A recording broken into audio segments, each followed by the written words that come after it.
É isso que Satanás provoca, né? Satanás rebate Deus, né?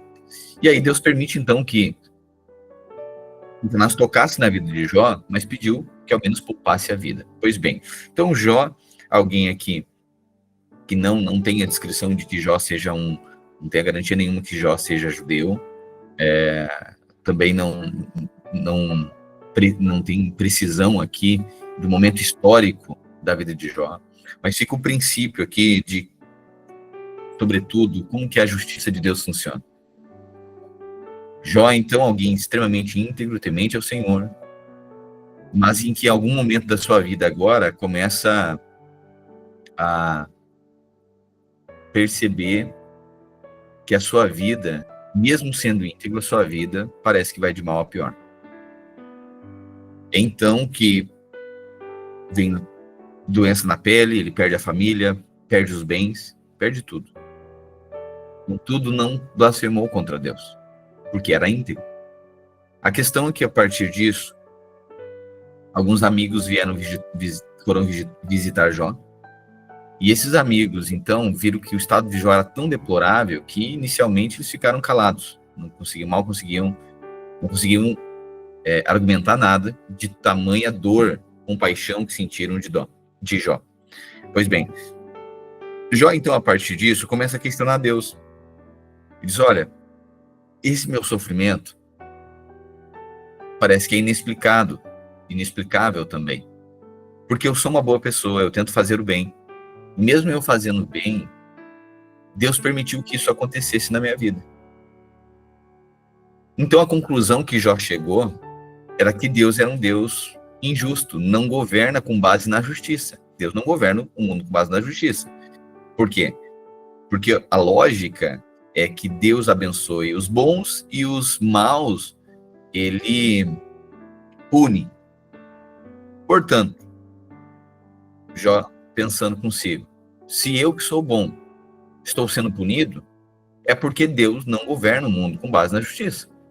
Essa não é a equação de Deus. Pois bem, os amigos de Jó, 3 amigos do Oriente Médio, treinados, né, e formados na alta filosofia do Oriente Médio, eles começam a argumentar com Jó, e dizem, olha, Jó, eu acho, pela minha visão, pela nossa visão aqui, que tu precisa reconhecer que tu pecou. Tem alguma coisa escondida aí, tem algum pecado que tu cometeu, por isso que Deus tá bravo contigo. E se não foi tu que cometeu, foi algum filho teu que cometeu.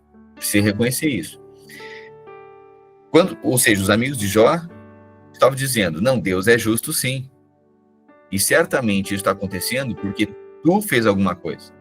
Então Jó está dizendo, Deus não trata o mundo, não julga o mundo, não governa o mundo com base na justiça. Os amigos de Jó estavam dizendo, Deus governa com base na justiça. E isso está acontecendo porque tem algum pecado na tua vida. Quando eles fazem essa acusação, Jó então começa a despertar a justiça própria. Porque Jó realmente não tinha pecado. Jó era um homem íntegro e bom diante de Deus. O problema é que essa justiça própria começou a transbordar agora e Jó revela, então, toda a soberba, orgulho, vaidade. Coisa que é muito subjetiva, que não aparece, muitas vezes, não aparece na prática, no erro, né? E Jó está carregado dessa justiça própria, como nós, muitas vezes. Ainda que nós reconheçamos os nossos erros, né? Mas Jó, alguém íntegro, justo, agora está num momento da vida dele que, assim, deplorável. Qualquer um de nós, por muito menos, a gente desespera muito mais, né? E Jó, então, ele começa a indagar Deus, ele começa a questionar Deus. Por que Deus foi injusto com ele? Os amigos, então, apresentam argumentos, mas nada convence Jó de que ele tem culpa ou é culpado, porque de fato não tinha. O problema é que Jó, então, cada vez mais, ele fica vaidoso, ao ponto de dizer, olha, eu era tão bom, que eu fui os olhos dos cegos, eu era eu era as pernas do aleijado, eu estendia a mão, ajudava, olha o tanto de coisa que boa que eu fiz, por que Deus permitiu isso acontecer na minha vida, né? Então Jó aqui está cheio de justiça própria. E o que fica claro aqui é que a justiça própria, o acerto, esse orgulho, essa vaidade, ela é tão prejudicial quanto o erro, ou até mais. Muitas vezes a gente acha que Deus, então, vai permitir algumas coisas na nossa vida com base no nosso acerto, e que não vai permitir algumas coisas porque a gente tem sido bom. Porque, na verdade, isso não é o critério de Deus. Porque, sobretudo, Deus quer formar o seu caráter em nós. E em todo homem, no erro ou no acerto, existe vaidade, soberba, orgulho, glória humana. E Deus não aceita isso. Por isso que Deus estava forjando a vida de Jó, assim como a nossa vida aqui. Deus forja, independente do nosso acerto ou do nosso erro. Ah, então quer dizer que a gente vai viver errando? Não, não é para viver errando. Não é para fazer o errado. Mas a questão é que a glória do certo também não é nossa. Porque tudo é do Senhor. E, na verdade, a glória, essa vaidade, mais atrapalha do que ajuda. Jó, então, acha que alguma coisa procede dele. Assim como muitas vezes nós achamos que alguma bondade vem de nós. A maneira que nós olhamos para nós. E isso, diante de Deus, a nossa justiça, Paulo diz isso, que a nossa justiça diante de Deus é como um trapo de imundícia. E a expressão trapo de imundícia, no contexto, né, que Paulo fala, e no contexto histórico, trapo de imundícia era absorvente usado. É um trapo de imundícia.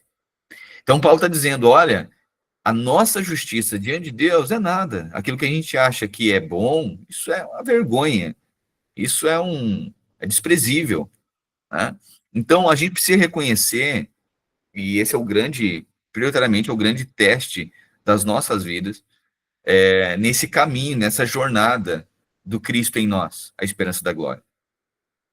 Muitas vezes a gente faz a leitura, então, que algo de bom está acontecendo porque a gente é bom, ou algo de ruim está acontecendo porque a gente pecou. Ou a gente fica incomodado com alguma coisa que esteja acontecendo e a gente fica procurando pecado, ou fica questionando Deus. A questão é que a gente precisa reconhecer a soberania de Deus.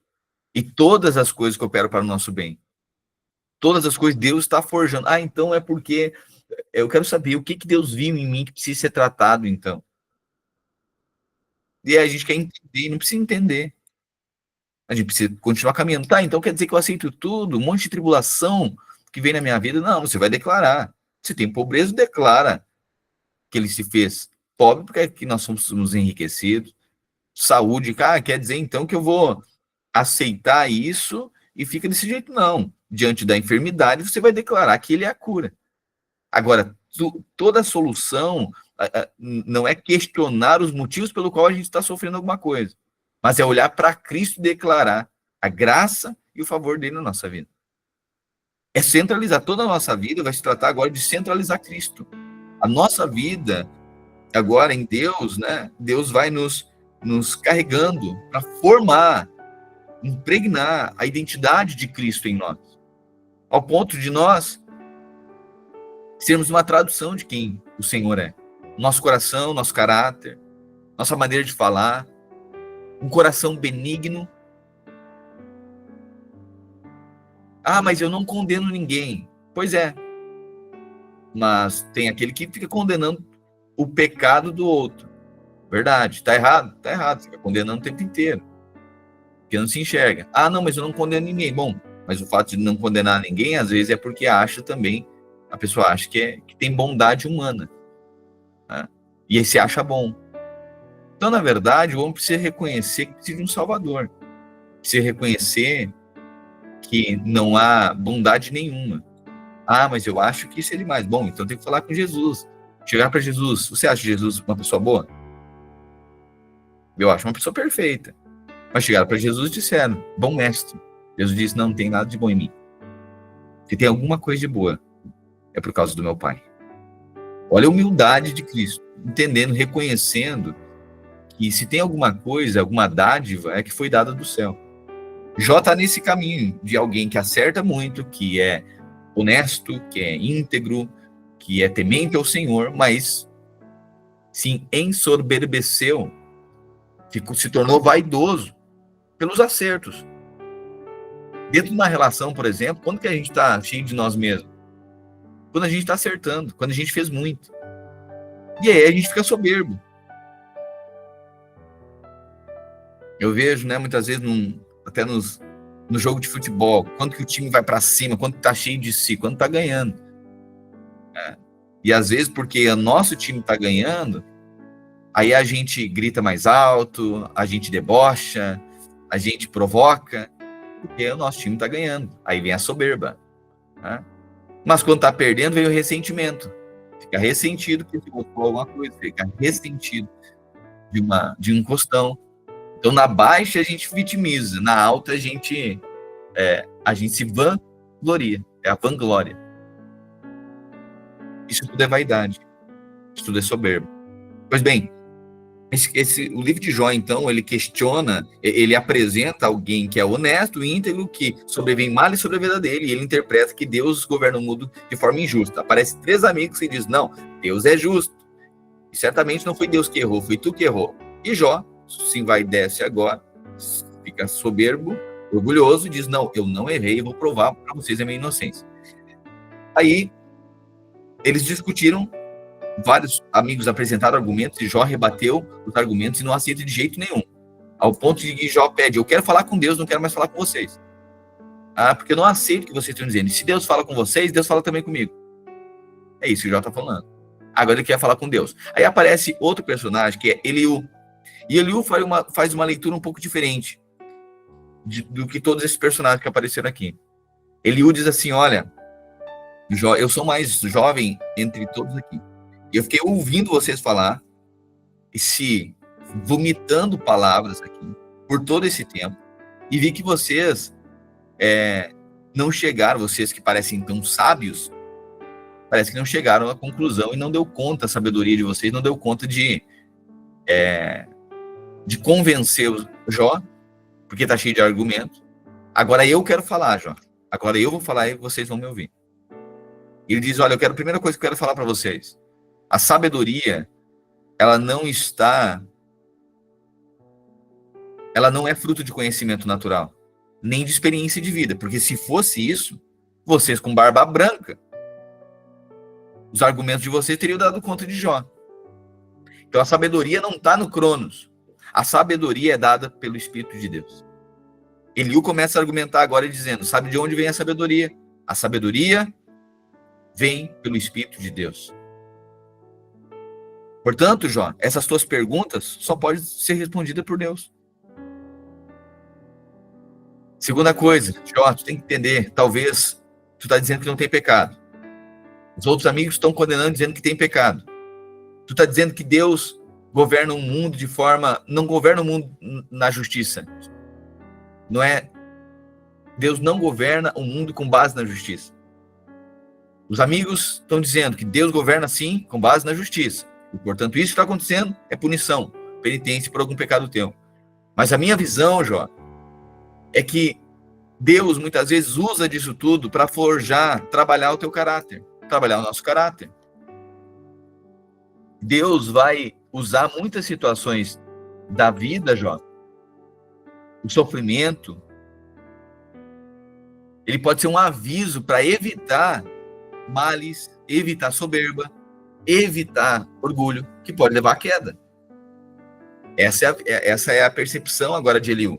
Ele está dizendo, olha, e Deus vai usar de situações agora para forjar e moldar o caráter. E aí, Eliú faz uma série de argumentos e provoca Jó. Diz, tá me ouvindo, Jó? E aí ele fala as razões, justifica Deus, né? Eliú agora começa a dizer, Deus não é mal como tu tá achando que é. E Eliú exalta a majestade de Deus. No capítulo 36, Eliú diz, olha, o sofrer do homem, Deus lhe visa o bem. Então Deus faz cooperar até isso, que aparentemente é horrível, Deus vai fazer cooperar para o seu bem. Jó, até isso, eu sei que é a situação mais deplorável que alguém poderia se encontrar na vida. Perder tudo, perder família, perder dinheiro e a saúde, e que restou. Mas ele está dizendo, Jó, a maneira que Deus age, Deus pode pegar tudo isso aqui para forjar o teu caráter, para trabalhar o caráter humano, para imprimir o caráter dele em nós. E aqui vem, né, esse ensino, olhando isso tudo. A vida cristã não se trata de ter um bom caráter, porque até no mundo tem bom caráter. A vida cristã, ou a vida com Deus, se trata sobre carregar o caráter de Cristo. Deus está imprimindo o caráter dele em você. Deus está imprimindo o caráter dele em nós. A vida cristã se trata disso. A vida se trata disso. Deus chamando a atenção para imprimir o caráter dele em nós. Para ficarmos mais mansos, mais humildes. Vamos lá. Você se considera humilde? A gente se considera humilde? É só ver quando algo nos incomoda. Quando alguém falou alguma coisa ou foi injusto conosco. Daí a gente vai ver se a gente é humilde, se a gente é capaz de suportar as coisas ou não. Né? Então, às vezes, a gente é mais orgulhoso do que a gente imagina. A gente é mais soberbo e vaidoso do que a gente imagina. E a gente acha que a gente tem uns critérios naturais para definir humildade. Só que Deus, ele usa situações da nossa vida para nos deixar mais parecido com ele. Ao ponto de alguém injusto, alguém fazer injustiça, e nós perdoarmos. Aqui está a grande questão. É perdoar o imperdoável. O perdão não é para coisa que pode ser perdoada. Perdão é para o imperdoável. Para coisas que são perdoáveis, aí é uma desculpa. Mas perdão é para algo imperdoável. O perdão é justamente para algo que jamais poderia ter acontecido. Só que só pode dar isso, só pode entregar isso quem se enxerga, quem enxerga que nele mesmo não habita bem algum, que não é bom. E aí consegue liberar perdão. E aí consegue reconhecer. E aí consegue ver Deus. E aí consegue dizer, olha, Senhor, seja feita a tua vontade. A vida cristã se trata disso. Às vezes por muito tempo, né? Talvez a gente achou que agora a gente imagina, se a gente já estava conseguindo algumas coisas sem Deus, imagina com Deus ao nosso favor. Daí a gente pega Deus, agora a gente tem uns projetos nossos e a gente vai tratorar os nossos inimigos e colocar ele debaixo dos nossos pés, e nós vamos estar no palco, eles vão estar na plateia, e eles vão ver, porque a gente serve a Deus, a gente é justo, a gente fez o bem, e a gente sim é devoto ao Senhor, eles não têm Deus, e nós temos Deus, e agora nós vamos vingar dos nossos inimigos. Uau! Mas não se parece com o Espírito de Cristo. Que alguém que carrega o Espírito de Cristo, ele perdoa os inimigos e não se vinga deles. Se alguém lhe fere numa face, ele dá outra. Se alguém força caminhar 1 milha, ele caminha 2. Imagina. Você percebe? A justiça de Deus é totalmente diferente daquilo que a gente imagina. A justiça de Deus não opera com base na nossa bondade. Portanto, toda vez, isso aqui é a coisa que mais, todo dia, nós precisamos lembrar. Porque acontece alguma coisa errada. Fura o pneu do carro, a gente já fica incomodado. Meu Deus, estou sendo fiel, será que eu ajudei? Será que foi porque eu não ajudei o pedinte ali no sinal? O que foi que eu deixei de fazer para que Deus fizesse isso comigo? Isso é justiça própria. Porque todas as coisas cooperam para o nosso bem. Porque nós estamos caminhando com o Senhor e numa vida de dependência dele. Porque dele, por meio dele, para ele são todas as coisas. Então a vida não se trata de olhar para nós, é menos de nós. É nada de nós. E é ele, por completo. Ah, mas se eu estou na ruim, eu sei que meu Redentor vive. Ah, mas se eu se as coisas não estão acontecendo, mas eu vou continuar declarando, porque essa é a verdade. Cristo é a verdade, a palavra dele é suficiente. E ainda que a figueira não floresça, ainda que não haja produto do campo, ainda que o produto da oliveira minta, todavia eu me alegrarei no Deus da minha salvação. Porque não é isso que me define. O amor de Deus não é pelos privilégios que ele me dá. Meu Deus. É porque ele me fez. Nada do que Deus possa nos dar é maior do que ele. E nós o recebemos por meio de Cristo. A vida é sobre isso. Tá, então quer dizer que a gente vai aceitar qualquer coisa. Não. Quer dizer que a gente não vai se ressentir por tudo, né? Ou por qualquer coisa. A questão é que se vem a tribulação, a gente vai passar por ela. Só que a gente não vai se ressentir. Com Deus, com as pessoas, ou com os inimigos. Porque carregamos o caráter de Cristo. Então, se vem a doença, tá? Então quer dizer que eu vou aceitar a doença. Não, a gente vai declarar, porque Cristo na cruz venceu isso. E da mesma forma que ele venceu, nós também venceremos. Da mesma forma que ele triunfou, nós também triunfaremos. A questão não é de aceitar, a questão é de não aceitar. Porque a gente, quando isso vem sobre a nossa vida, quando vem os problemas, a gente olha para nós. Porque é a nossa justiça. E aí, Jó, então, durante todos esses capítulos, a gente leu aqui a história de Jó, dizendo que ele é bom.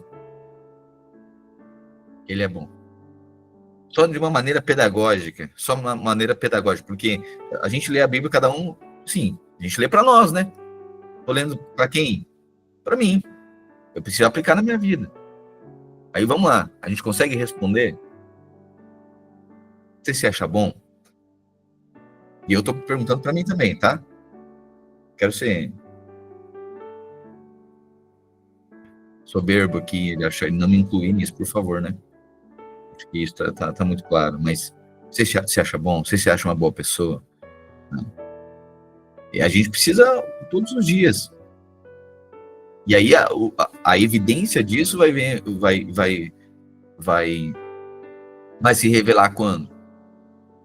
Quando alguma coisa errada acontece, quando alguém fez de uma forma que a gente não gostou, quando a gente foi tratado de uma forma que a gente imagina que deveria ser tratado, a gente foi tratado de forma diferente, né? Aí a gente vai revelar se a gente acha que é bom ou não, né? E aí Jó passa esses capítulos todos aqui, a história de Jó, debatendo, porque ele está talvez aí leproso, né? Um problema de pele horrível, coçando a pele, sem dinheiro, sem os familiares, um caos e sem saúde. Aí ele disse: eu não quero mais falar com ninguém, eu quero falar com Deus.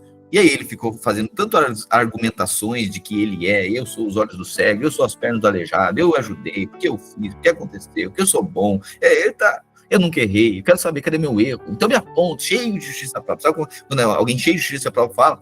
Então me diz então eu quero que você me convença então, cheio de justiça. Assim estava Jó. Aí Eliú fez todos esses questionamentos, dizendo: olha, talvez Deus esteja imprimindo caráter, forjando caráter, Jó. Talvez isso aqui é para impedir que tu fique vaidoso. E aí chega no capítulo 37, então, e diz assim: quando isso acontece, aqui Eliú continua falando, quando isso acontece, Jó, meu coração para. Fico atordoado e não consigo recuperar o fôlego. Ouça o seu trovão, Jó. O trovão ecoa a sua voz. Ele solta os seus raios de horizonte a horizonte. Eliú aqui está apresentando agora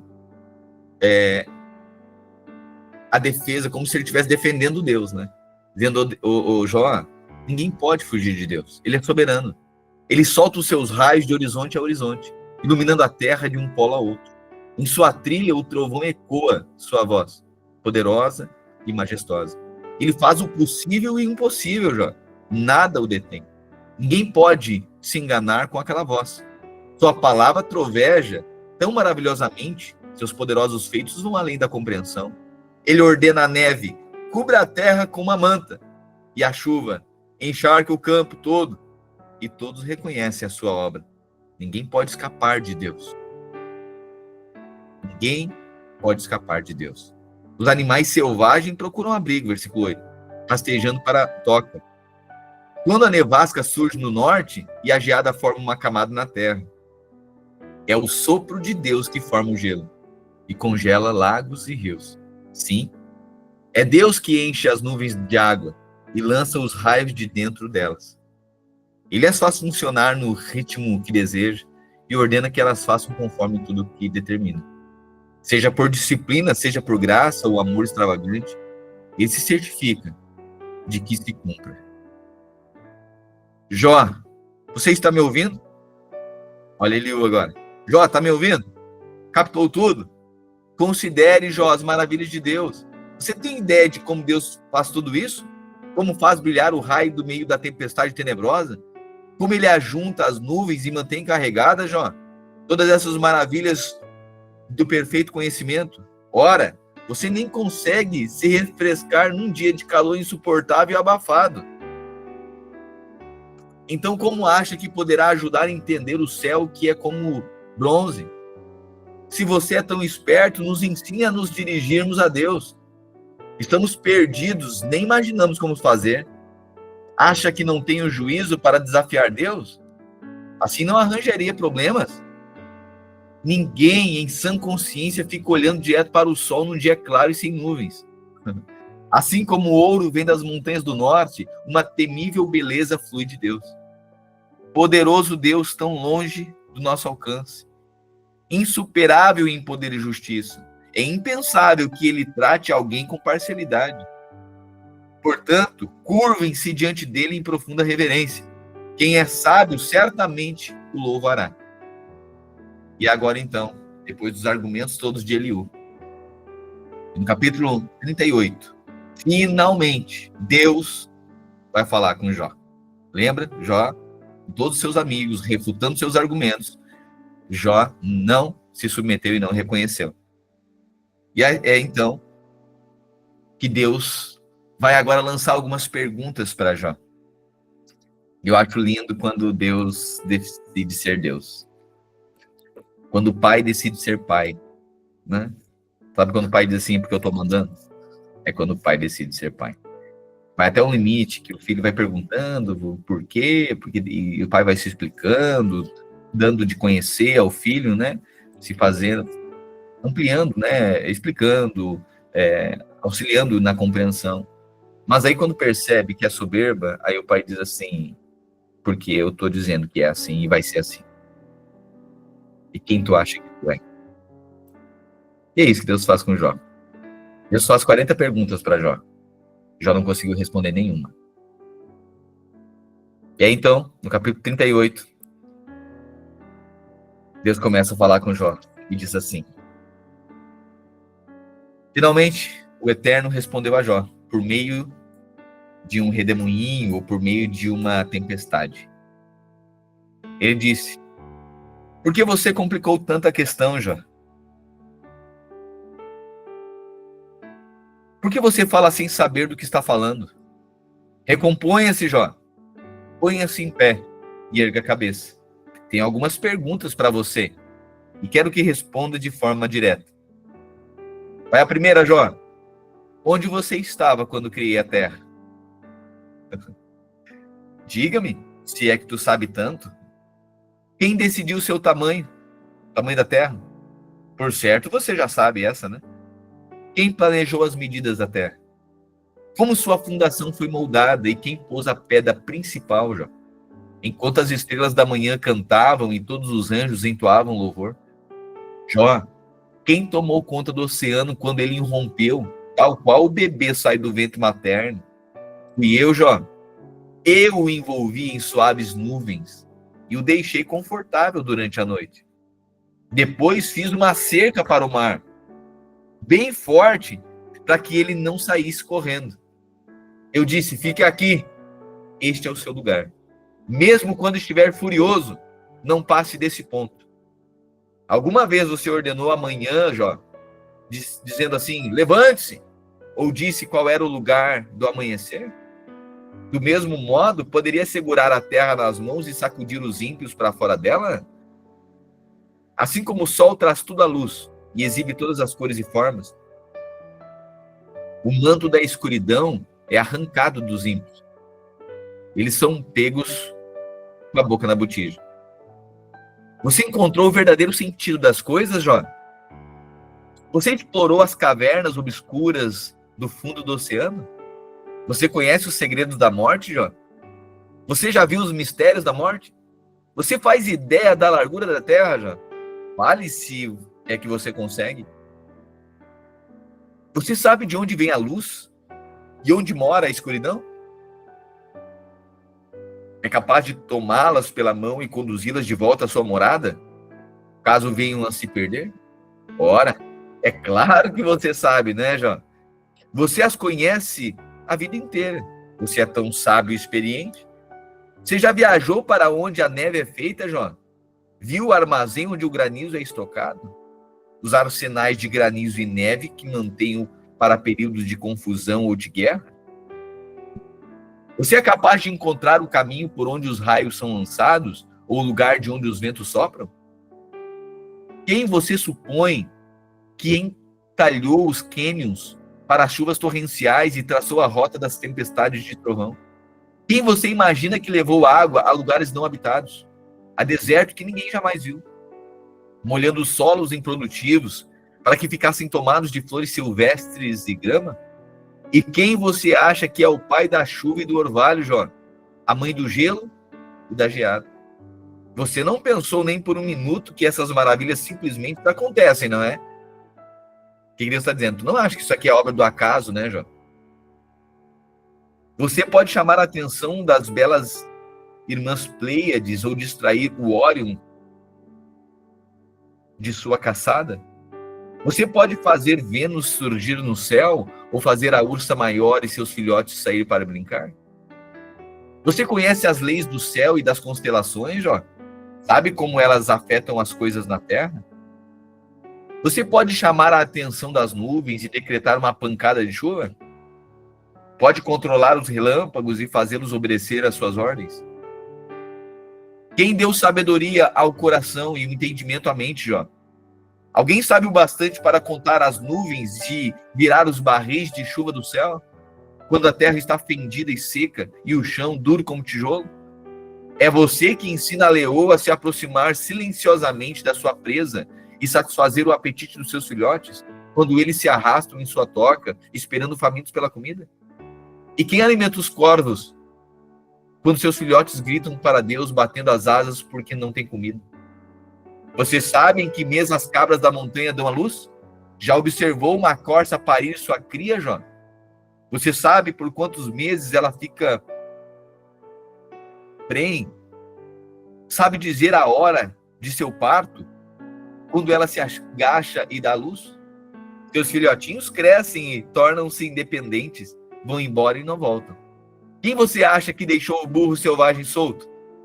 Abriu os portões do curral e os deixou escapar? Eu dei a ele toda a selva para morar, as planícies e as terras secas. Ele ri de seus primos da cidade, que são arreados. Ele ignora os gritos dos carroceiros. Ele passa solto pelas colinas e mordisca tudo que é verde. Será que o búfalo selvagem aceitaria servir você, Jó? Passaria a noite em seu celeiro? Você imagina amarrar o seu arado num búfalo e levá-lo para o campo?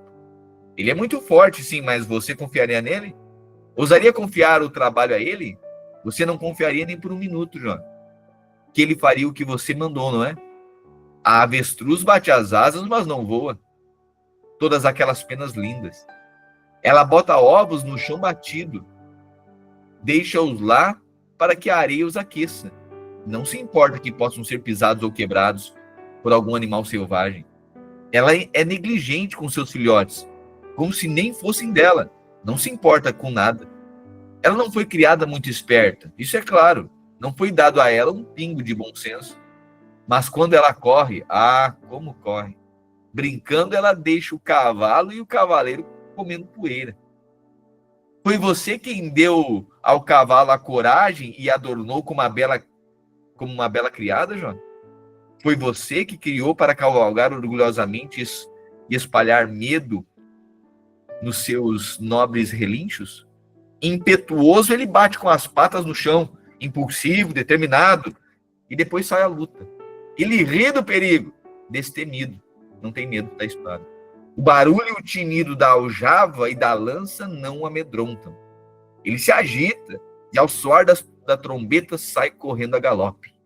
Ao som da trombeta ele relincha, poderoso, sente a excitação da batalha à distância e capta o estrondo dos gritos de guerra. Foi depois de uma aula sua que o falcão aprendeu a voar, Jó? Oh, Deus fazendo pergunta para Jó. Foi depois que tu deu uma aula que daí os pássaros começaram a aprender a voar, daí tu ensinou eles? Foi depois de uma aula sua que o falcão aprendeu a voar e estender as asas seguindo o seu caminho, Jó? Você ordenou que a águia levantasse voo e ensinou a fazer seu ninho nas alturas? Perfeitamente à vontade no alto do precipício, invulnerável no cume do penhasco? De sua posição, ela procura pela presa, espia a uma grande distância. Seus filhotes se alimentam de cadáveres. Onde houver um animal morto, ali você haverá. O Eterno, Deus, então, perguntou a Jó diretamente. Capítulo 40. Agora, o que você tem a dizer em sua defesa, Jó? Vai arrastar a mim, o poderoso, para um tribunal e fazer as suas acusações? Depois que Deus faz todas essas acusações, depois que Jó fez as acusações, Deus agora fez perguntas para Jó. Jó não conseguiu responder nenhuma. E aí chega no capítulo 40 e Jó responde agora. Sabe aquela coisa quando alguém vem nos confronta e aí a gente estava tão perdido na nossa vaidade que a gente começa a reconhecer as coisas? É isso que Deus fez com Jó. Ninguém estava parando Jó. Sabe aquela coisa? Pode bater que eu aguento. Pode falar. Aqui é casca. Aqui tem grilo duro. Aqui é pelo duro. Pode bater, que aqui a vida já machucou bastante. Pode bater que eu aguento. Ah, é? Deus tem maneiras de quebrar todo o orgulho e a vaidade humana. Deus pergunta para Jó e agora Jó responde. Jó respondeu: eu estou sem palavras, Deus. Eu estou pasmo. As palavras fogem de mim. Eu nunca deveria ter aberto a boca. Eu falei demais. Falei muito. Eu estou pronto para me calar e ouvir. O Eterno se dirigiu a Jó do meio da tempestade e disse: tenho mais algumas perguntas para você. Eu quero resposta direta, Jó. Você supõe ser capaz de dizer algo que eu tenha feito de errado, Jó? Está me chamando de pecador para sair como santo? Não, porque tu te acha bom, Israel. Certo, Deus é pecador para ter errado contigo desse jeito. Aí cada um aqui faz a sua leitura e coloca, né? Cada um vai se enxergando, né, diante da palavra aqui, né? Você supõe ser capaz de dizer algo que eu tenha feito de errado? Está me chamando de pecador para sair como santo? Você tem um braço como o meu? Consegue gritar no trovão como eu? Vamos lá. Mostre-me o que pode fazer, Jó. Dê asas à sua indignação. Olhe bem nos olhos dos arrogantes e destrua-os. Olhe nos olhos dos arrogantes e ponha-os de joelhos. Interrompa os ímpios em seus caminhos. Acabe com eles, Jó. Cave uma sepultura enorme e jogue-os lá dentro. Enterre-os como indigentes sem nome. Eu dou liberdade e todo espaço que você precisar. Aí, sem dúvida, vou acreditar que você pode se salvar sem a minha ajuda. Olhe para o grande Memote. Eu criei assim como criei você. Ele pasta sobre a grama e é dócil como um boi. Apenas olhe para a força de seu lombo, os músculos poderosos na barriga. A cauda balança como o cedro ao vento. As enormes pernas são como palmeiras. Seu esqueleto é feito de aço. Cada osso de seu corpo é duro como ferro. É um animal impotente entre as minhas criaturas, mas eu o conduzo como a um cordeiro. As colinas cobertas de grama servem de comida para ele, enquanto os ratos do campo brincam à sua sombra. Ele tira uma soneca à tarde debaixo da sombra das árvores, refresca-se nos pântanos lamacentos. Preguiçoso, refresca-se nas sombras frondosas, enquanto a brisa se move por entre os salgueiros. E quando o rio se agita, ele não sai do lugar, apático e tranquilo, mesmo quando o Jordão fica bravio. Mas você não o desejaria como um animal de estimação, né, Jó? Você não seria capaz de domesticá-lo. Você seria capaz de pescar como um anzol o Leviatã e guardá-lo num cesto? Poderia laçá-lo com uma corda ou fisgá-lo como um gancho? Será que ele suplicaria por misericórdia ou bajularia você com doces palavras? Será que ele faria um acordo com você e se disporia a servi-lo pelo resto da vida? Você brincaria com ele como se faz com um peixinho dourado? Faria dele o mascote das suas crianças? Você o poria à venda no mercado? Determinaria um preço aos compradores? Você o furaria com arpões, com alfinetes numa almofada, Jó? Ou fincaria lanças de pesca em sua cabeça? Se você apenas encostasse nele, não viveria para contar história. Que chance teria como uma criatura dessas? Com um olhar ele mataria você. Se você não aguentar o olhar para ele, por ser assustador, como espera se manter diante de mim? Quem poderia me confrontar e sair ileso, Jó? Eu estou no comando de tudo. Jó, eu conduzo o universo. É Deus dizendo para nós, né? Eu estou no controle de tudo. Nas minhas mãos estão todas as coisas. Mas tenho ainda o que dizer sobre o Leviatã, o monstro do mar, de seu enorme tamanho e de sua bela forma. Quem sonharia em furar aquela pele forte ou pôr freios naquelas mandíbulas? Quem ousaria chegar perto da sua boca, cheia de dentes super afiados? Uma fileira de escudos forma seu dorso, fortemente ligados entre si, é seu orgulho. É invencível, nada pode reduzir a soberba. Nada pode atravessar sua pele, tão grossa e resistente, simplesmente impenetrável. Ele ronca e o mundo se incendeia. Ele pisca e o dia amanhece. Estalos de fogo saem de sua boca. Um monte de fagulhas de fogo estala. Fumaça sai de suas narinas, como vapor de uma caldeira. Ele espirra e começa um incêndio.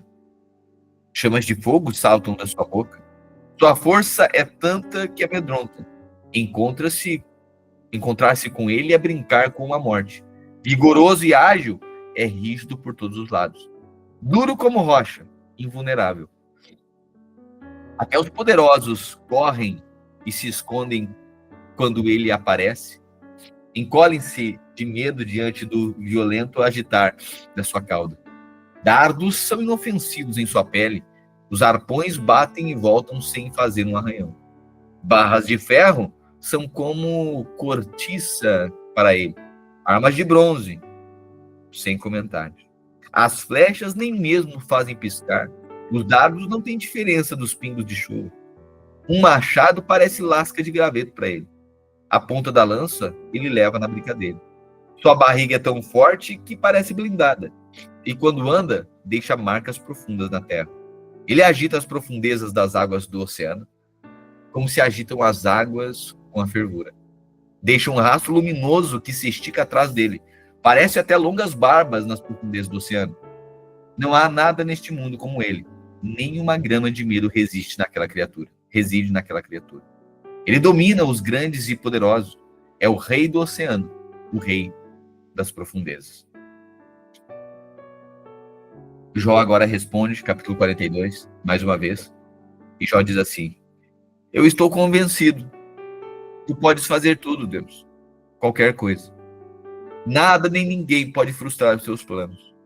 Tu perguntaste quem é este ignorante que critica meus propósitos, se nada sabe?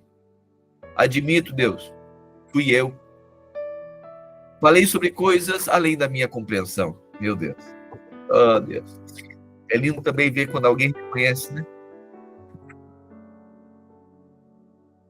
Quando alguém se humilha diante de Deus. Quando alguém conhece a soberania de Deus, o erro diante do outro, mas assim, bem quebrantados mesmo, sabe? Isso é carregado de verdade, carregado de sinceridade. E tem fruto de arrependimento, né? Jó agora começa a dizer: Deus, fui eu. Eu fui soberbo demais. Admito, Deus, fui eu. Falei sobre coisas que estão além da minha compreensão. Fiz pouco das maravilhas que estão acima do meu entendimento. Deus, eu achei que eu merecia mais, mas na verdade não merecia nada. Eu reconheço isso. Chega diante de alguém e diz assim: eu quero te pedir perdão. Eu pensei que eu tinha que ser tratado de determinada forma, mas na verdade é muita graça. Só te ter por perto. Tu me disseste, Deus, tu me disseste, tem algumas perguntas para você e quero respostas diretas. Agora eu confesso, Deus, antes eu ouvi. Meu Deus, aquele 42.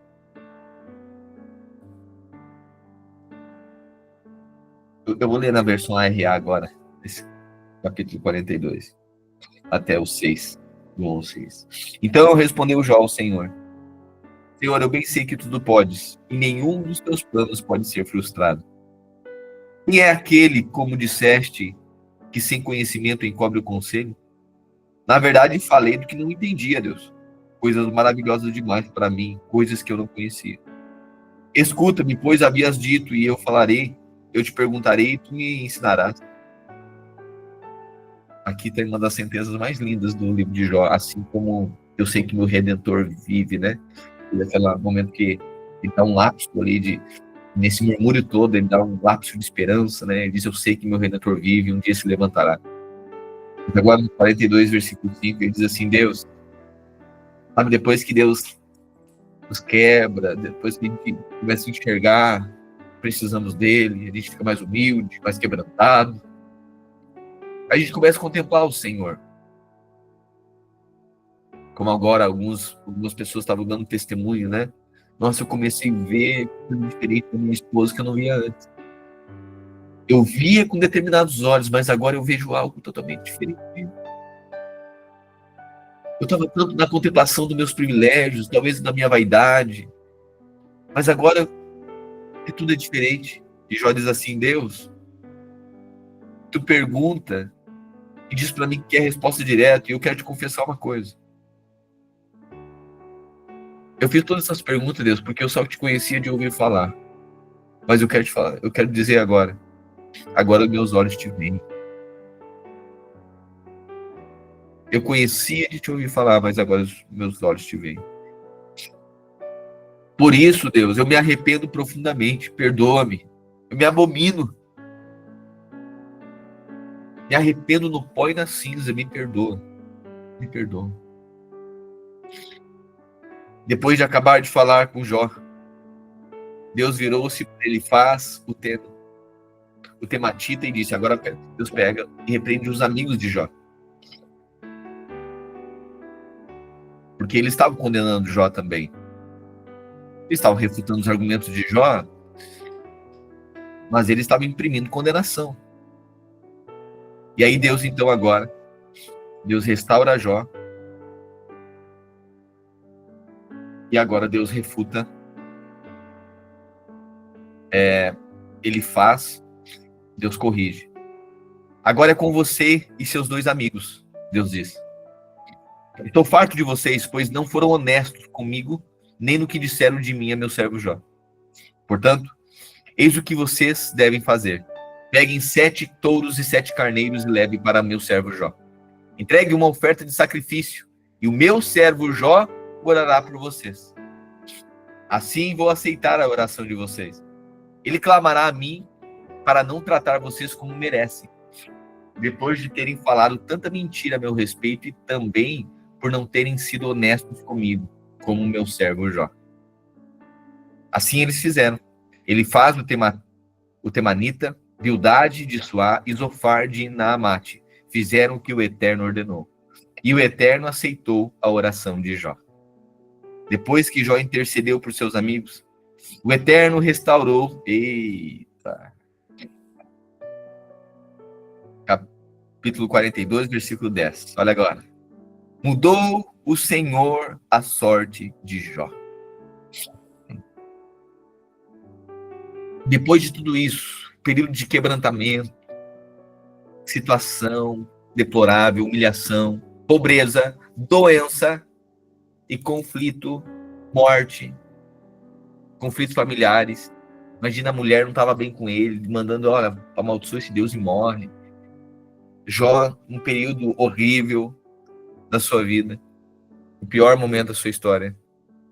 E agora para nós finalizar aqui, eu também gostaria, aqueles que puderem, né, abrir a sua câmera. Eu estou vendo aqui a Gabi Mello, é a única que eu estou vendo aqui. Para mim, todas as câmeras estão fechadas aqui. Mas se você puder, gostaria só de vê-lo. Mas agora, olha o que a Bíblia diz. Vamos lá.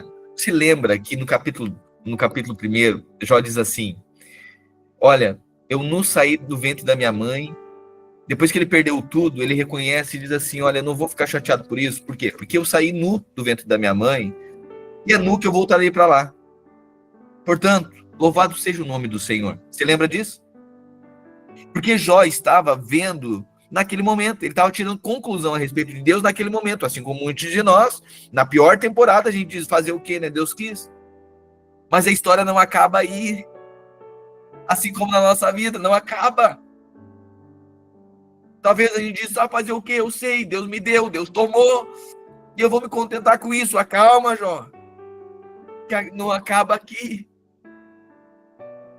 Depois de tudo isso, Deus confronta Jó e Jó reconhece. Jó disse: eu pequei, Deus, me perdoa. Eu errei, eu fui soberbo. Eu falei coisas sem pensar, além da minha compreensão. Eu disse tudo isso. Retira tudo que eu disse, Deus, porque eu sou miserável. Ó, miserável homem que sou. Eu me arrependo profundamente do que eu disse. Deus me perdoa. E Deus perdoa. Aí depois disso, depois que o homem reconhece, pede perdão, se humilha diante de Deus, reconhece que não é a bondade do homem, não é a nossa bondade que define a bondade de Deus, não é o nosso acerto ou o nosso erro, não é isso. Tudo tem a ver com o Senhor. Nossos dias são dele. E ele permite situações na nossa vida. Por quê? Porque ele está forjando o caráter dele em nós. Ao ponto de não nos ressentirmos, ao ponto de não achar que a gente é grandes coisas, ao ponto de a gente ser grato só por viver.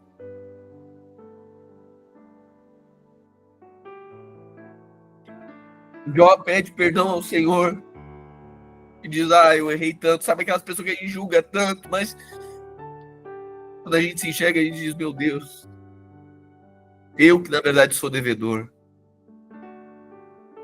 Pediu perdão. E agora, Jó tinha dito: eu sei, acabou tudo, né?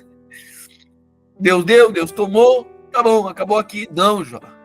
Depois de todo esse tempo de teste, de confronto, mesmo estando certo, mas pelo certo se envaideceu.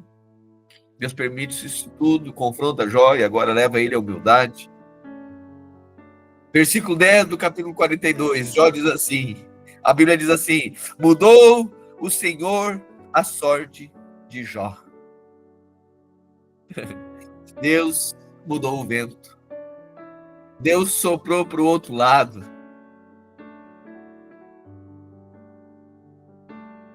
Deus mudou a equação. O tempo de escassez, de dor, de doença, de pobreza, de miséria, de conflito acabou. Mudou o Senhor os tempos. Mudou o Senhor a sorte de Jó. O Senhor vai acabar assim, eu sei, tu meu Deus, né? Deus está tratando minha vida, vai acabar assim. Calma, Jó. Mudou o Senhor a sorte de Jó, quando este orava pelos seus amigos. Meu Deus. Todos aqueles que estavam acusando ele, agora Jó está orando por eles. Enquanto você perdoa os seus inimigos, enquanto você libera perdão, o Senhor muda a sua sorte. Porque quando você está liberando perdão é porque abandonou a justiça própria, está entendendo que não merece. Aí, enquanto você perdoa, enquanto você se quebranta, é quebrantado, reconhece, se torna humilde, aí Deus muda a sorte de Jó. Então, mudou o Senhor a sorte de Jó quando ele orava pelos seus amigos, e o Senhor deu o quê? O dobro. Deus restituiu o dobro. Deus restituiu, deu-lhe o dobro de tudo que antes possuía. Depois do quebrantamento, depois da humilhação, de reconhecer. Não é o mesmo. Tá, meu Deus, recuperando um pouco, eu tô feliz. Não é essa a equação de Deus. Deus deu o dobro. Ele já era o homem mais rico do Oriente. Deus deu o dobro. A história de Jó não termina. Deus deu, Deus tomou, louvado seja o nome do Senhor. Não. Como que é a sentença completa? Deus deu, o diabo tomou, mas Deus restituiu em dobro. Deus deu, o diabo tomou. Minha vaidade, meu orgulho, minha soberba.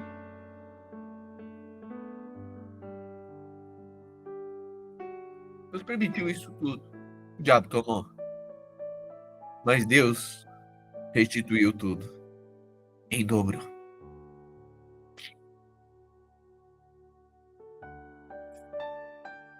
Então vieram a ele todos os seus irmãos e todas as suas irmãs. Olha agora. Todos os seus irmãos, irmãs e amigos vieram à sua casa e deram uma festa para ele. Eles se confessaram arrependidos e o consolaram por todos os problemas que o Eterno havia causado a ele. E cada um trouxe um generoso presente de reinauguração da casa. Deus abençoou a vida de Jó mais do que no início. Ele obteve 14 mil ovelhas. Se antes era 7, agora é 14. 6 mil camelos, 1.000 juntas de boi e 1.000 jumentos. Também teve 7 filhos e 3 filhas. Deus restituiu a família para Jó também. Ele chamou a primeira filha de Juriti, a segunda de Cássia e a terceira de Facínio. Não havia mulheres tão lindas no país como as filhas de Jó. Seu pai as tratava da mesma maneira que a seus irmãos, dando a elas igual herança. Jó viveu mais 140 anos e chegou a ver 4 gerações de seus descendentes. Então, ele morreu com bastante idade, depois de uma vida bem vivida. Então morreu Jó, velho e farto de dias.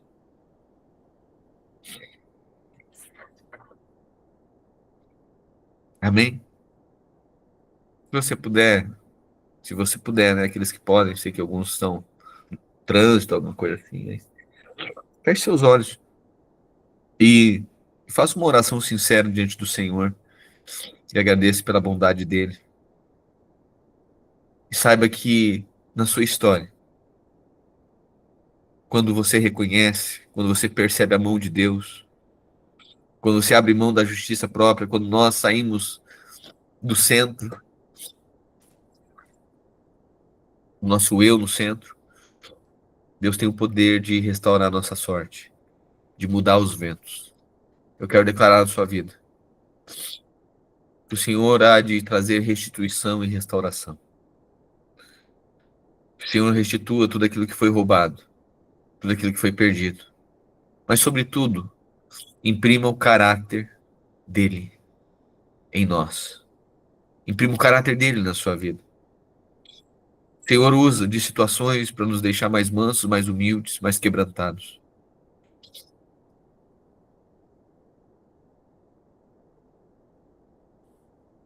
Isso nos torna mais humildes. A mão de Deus operando na nossa vida, confrontando, para nos fazer mais humildes. E isso gera frutos. Toda humildade, assim como o orgulho, tem frutos, né? Manifestações de orgulho. O quebrantamento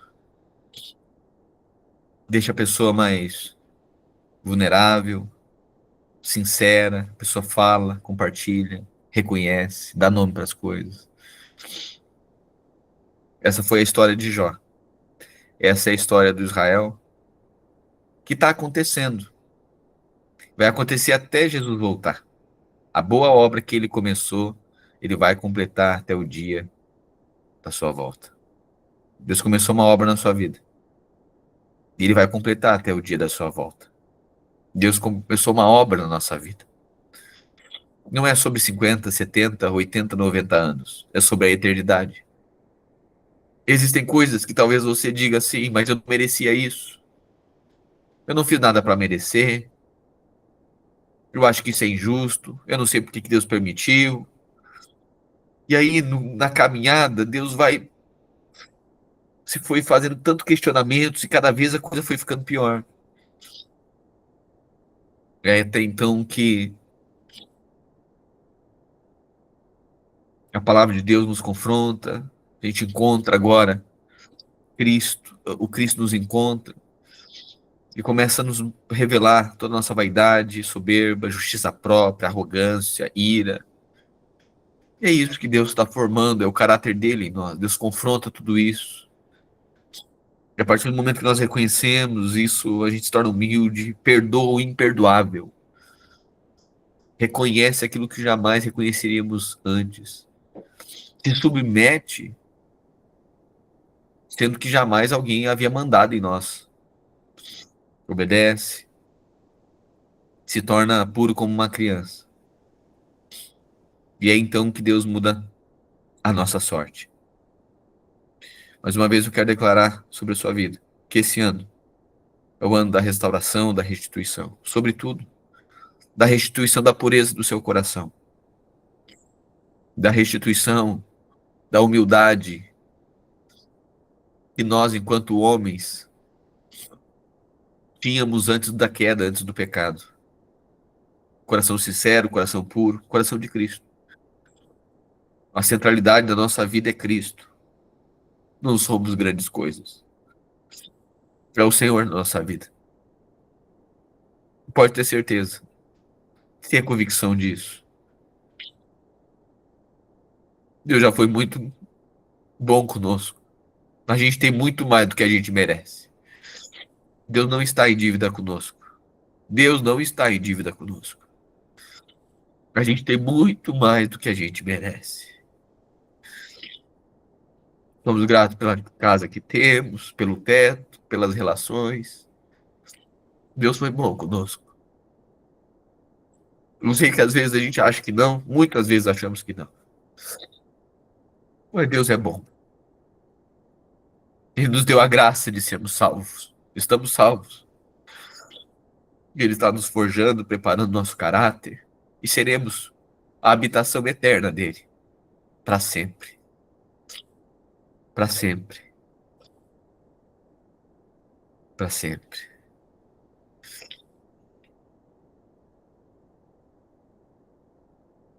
Amém?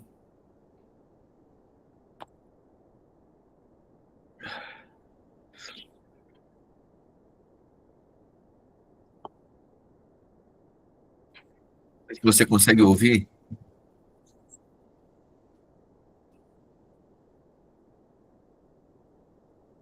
Consegue ouvir?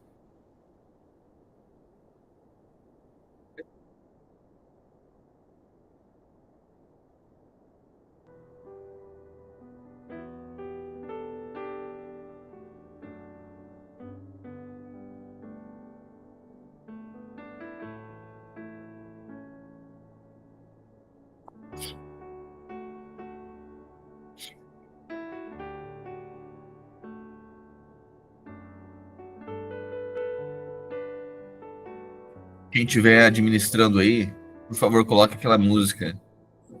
Jesus é o centro novamente. Raquel Novaes e Júlia Vitória. Não sei quem está administrando agora aqui. Por favor.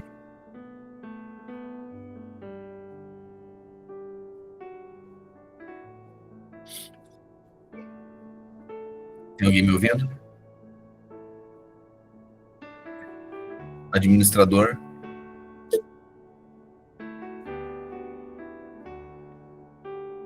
Ok. Jesus é o centro. Júlia Vitória e Raquel Novaes.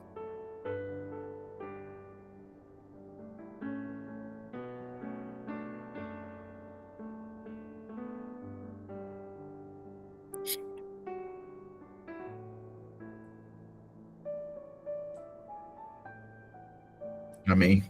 Jesus, te agradecemos pela tua bondade, pela tua graça e pelo teu favor derramado sobre nós. Nos ensina, Jesus, a percebermos o Senhor em todo tempo. Em todo tempo o Senhor é bom. Tua fidelidade permanece, o Senhor é fiel. O Senhor é bom. Nós somos gratos pelo dom da salvação, pelo perdão, pela nossa vida. E reconhecemos, ó Deus,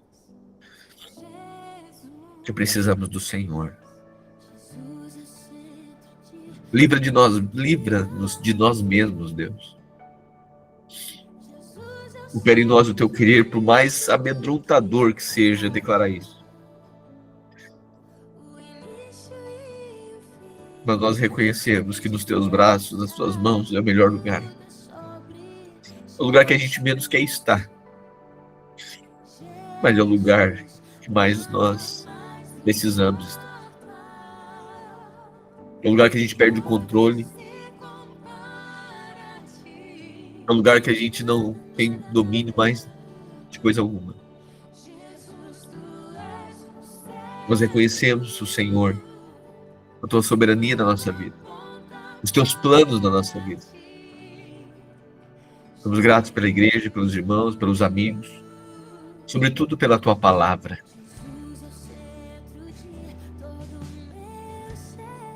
Porque nem só de pão viverá o homem, não só de pão viverá o homem, mas de toda a palavra que procede da boca de Deus. Nós oramos em nome de Cristo de Nazaré. Amém e amém.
Um dia ele virá, como igreja eu vou me encontrar com Jesus.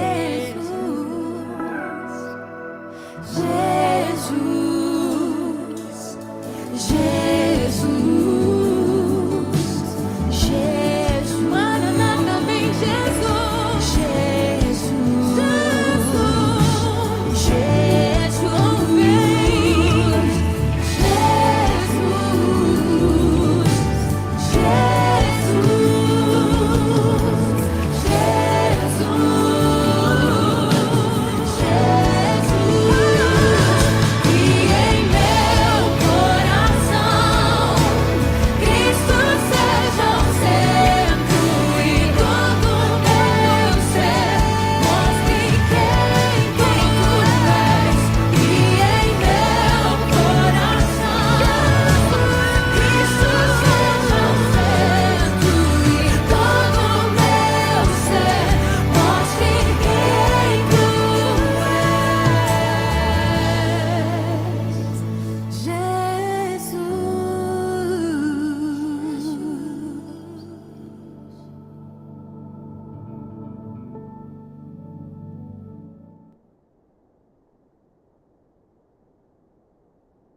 Se eu der sem áudio, pastor.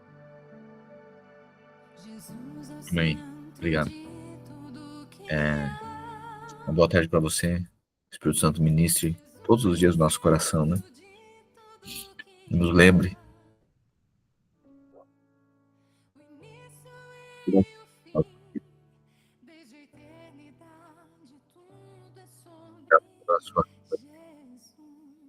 Todos os devocionais. Essa vida tão desafiadora.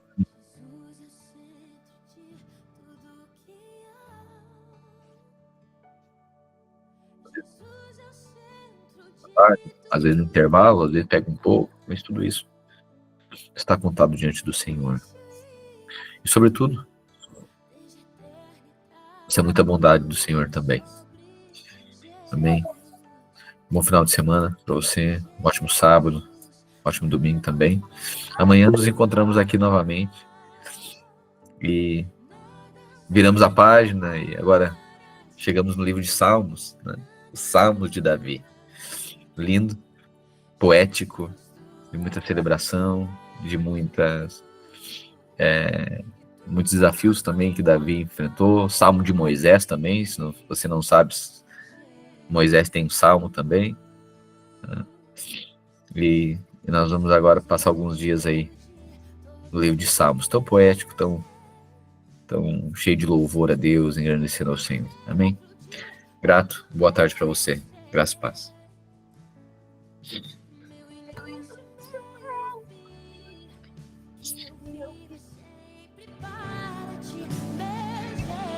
Tchau, pá!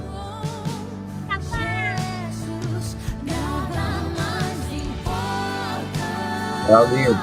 Tchau.